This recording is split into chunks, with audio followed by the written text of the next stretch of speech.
안녕하세요, 세부마입니다. 제가 이렇게 집에서 영상을 찍는 거는 굉장히 오래간만인데요. 구독자분 한 분께서 병원과 관계된 질문을 하신 게 있어서 오늘은 필리핀 병원과 한국 병원이 어떻게 다르고 어떤 정도의 수준을 가지고 있는지 제 경험을 바탕으로 제가 생각하는 다른 점, 차이점 이런 것들을 좀 얘기해 볼까 합니다. 만약에 제 영상을 보시고 경험해 보셨던 병원 내용과 다르다 아니면 틀리다 라는 내용이 있으면 주저하지 마시고 제 댓글에다가 올려주세요. 그래야 보시는 분들이 정확한 정보를 얻을 수 있고 또 더 많은 정보를 얻을 수 있기 때문에 저는 오히려 감사합니다. 한국은 집에서 나가면 동네마다 굉장히 많은 개인 병원이 있어요. 특히 종류도 굉장히 많죠. 뭐 치과라든가 안과, 이비인후과, 정형외과, 성형외과 또 뭐가 있나요? 하여튼 여러 가지. 근데 필리핀 같은 경우는 밖에 나갔을 때 이렇게 세분화되어 있는 게 아니라 일단 제일 눈에 많이 띄는 거는 치과, 개인 병원 치과가 가장 많이 띄고요. 그 다음은 가정의학과 해서 전문 기계가 있어서 어떤 검진을 하거나 하는 일은 이루어지지 않고요. 구두로 환자의 상태나 이런 걸 듣고 간단한 1차적인 처방을 해줄 수 있는 그런 개인 병원들이 밖에 있을 뿐이고, 자세하게 상세하게 분류가 되는 거는 종합병원을 가야만 검사도 받을 수 있고 그 다음에 전문의한테 상담도 받을 수가 있습니다. 이 부분은 한국하고 필리핀하고 가장 큰 차이점이에요. 제가 느끼는. 두 번째는 다른 점은 이제 병원의 내부로 한번 들어가 볼까요? 이비인후과를 갔으면 한국 같은 경우는 내시경, 귀 내시경이라고 그러죠. 바로 안에가 어떤 상태인지 큰 모니터로 그 상태를 볼 수가 있는데 이곳 같은 경우는 의사들의 개인 후레쉬를 사용하시는 분들도 많이 있지만 간혹 가다가 이제 라이트를 켜서 입 안도 보고 귀 안도 보고 이러는 진료 현황도 여러 번 겪어봤어요. 필리핀에서 병원을 가실 때는 의사 선생님의 진료 시간이 만약에 오전 10시부터 12시까지다. 그러면은 저희는 병원을 언제 가느냐? 10시에 갈까요? 아니요. 이게 10시 맞죠?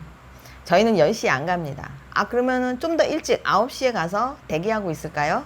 9시 안 갑니다. 저희는 11시 반쯤에 갑니다. 왜냐면 11시 반에 가면은 9시부터 10시부터 와서 기다리는 사람들의 반에서 3분의 2가 진료가 좀 끝나갑니다.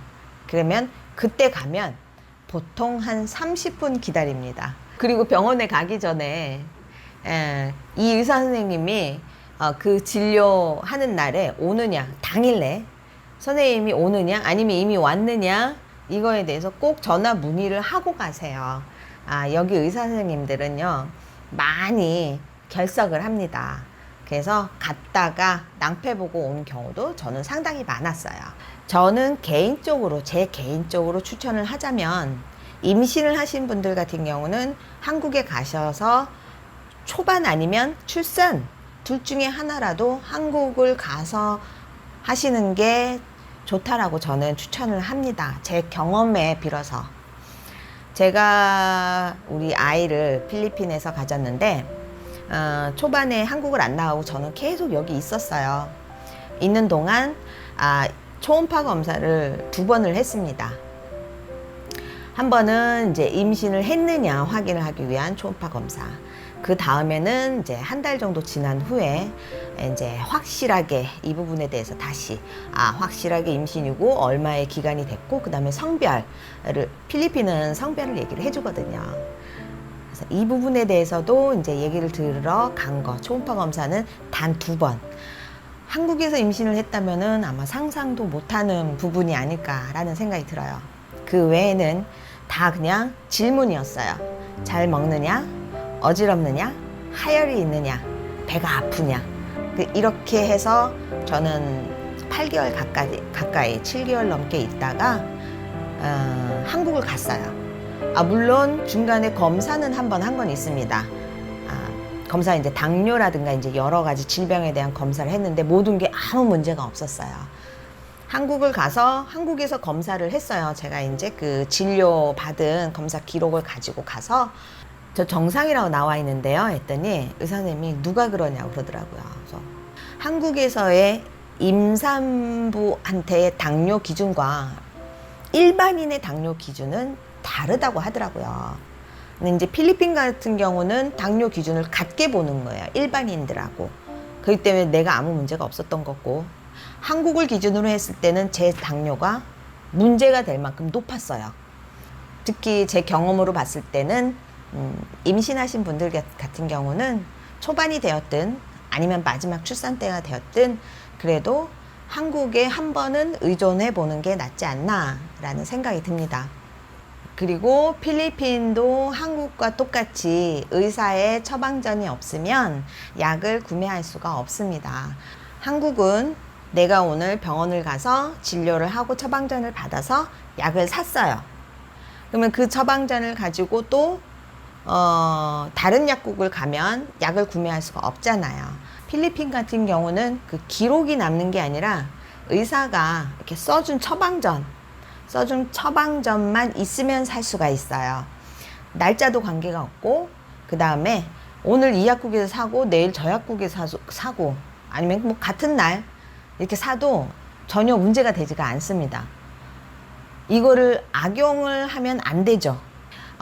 감기가 걸려서 아팠는데 내 아이가 감기가 걸려서 아픈데 예전에 처방을 받은 적이 있어요. 근데 지금이 주말이라 그것도 저녁에 이미 병원에 업무가 끝난 시간인데 애가 갑자기 아파. 그리고 약이 없어요. 그럴 때는 예전에 받아놓았던 처방전, 제가 아까 얘기한 대로 약국을 가져가면 그럴 때 정말 요긴하게 사용할 수 있는 장점이 있습니다. 전산화가 안 되어 있기 때문에. 이것마저 없다. 근데 무슨 약을 사야 되는지는 알겠다라고 할 때는 이것도 사실상은 원래는 안 되는 거지만 길가에 나와 있는 큰 약국들은 처방전이 없으면 그냥 안 된다고 딱 거절하고 말아요. 근데 골목 안으로 들어가면 개인이 연 작은 약국들이 있어요. 그러면 거기는 처방전이 없이도 약 이름을 대면 약을 판매하는 경우가 가끔 있습니다.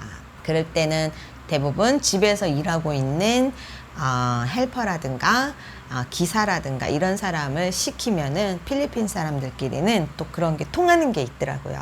필리핀 진료비는 과연 얼마나 들까? 병원비는 얼마나 들까? 라고 한다면 진료비는 기본적으로 아주 작은 병원 같은 경우부터 시작하면 뭐 200페소에서 종합병원에 유명한 의사라든가 이렇게 한다면 대략적으로는 200페소에서 500페소 사이입니다. 1회 진료하는 비용이. 하지만 이제 여기에서 검사가 들어간다든가 아니면은 작지만 어떤 수술, 그때는 비용이 부르는 게 값입니다. 수술에 들어가게 되면은 이거는 외국인들은 마음의 준비를 하고 있어야 됩니다.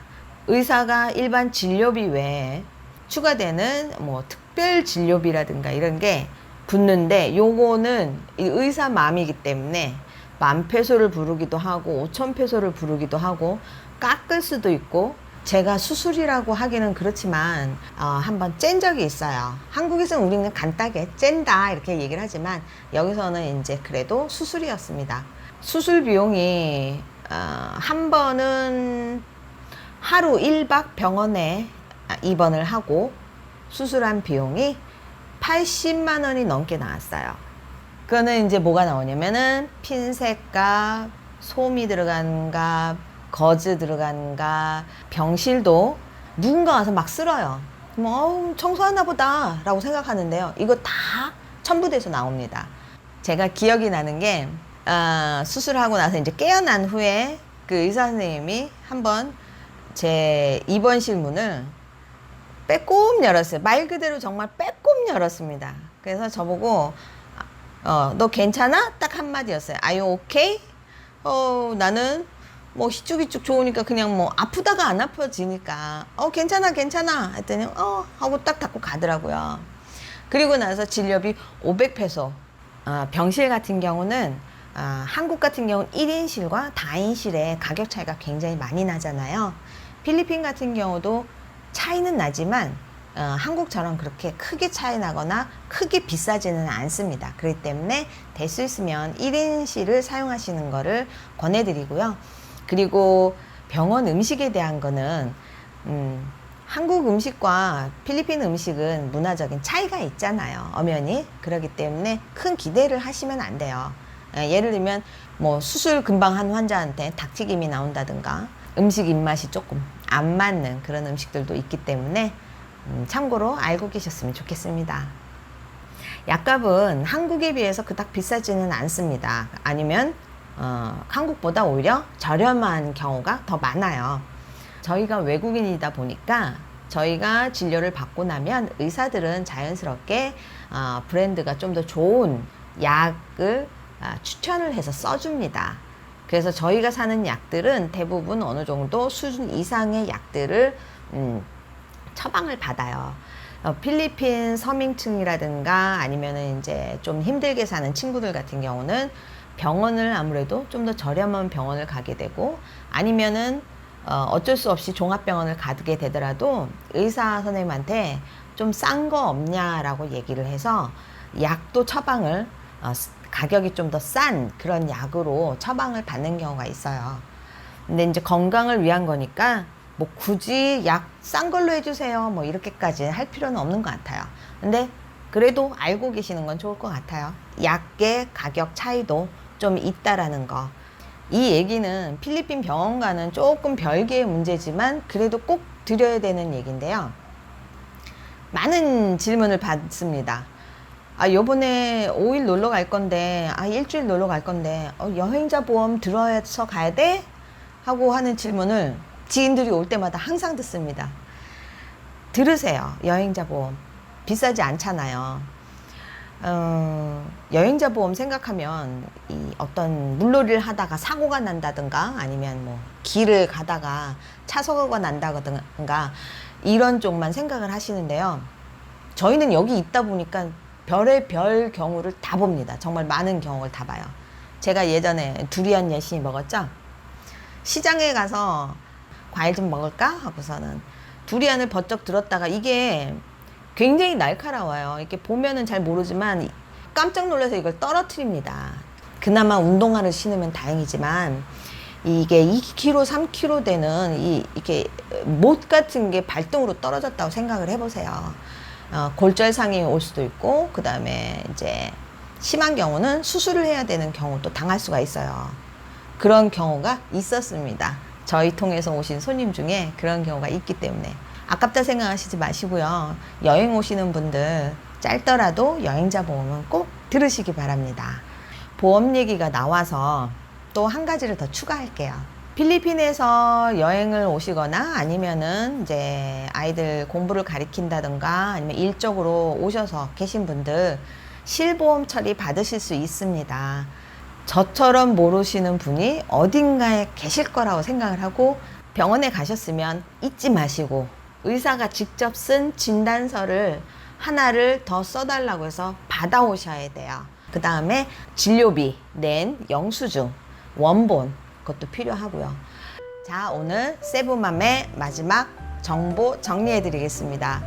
한국에 계셔도 마찬가지겠지만 해외에 나와서 아프시면 몸고생, 마음고생 그리고 사랑하는 가족분들께 걱정을 끼쳐드립니다.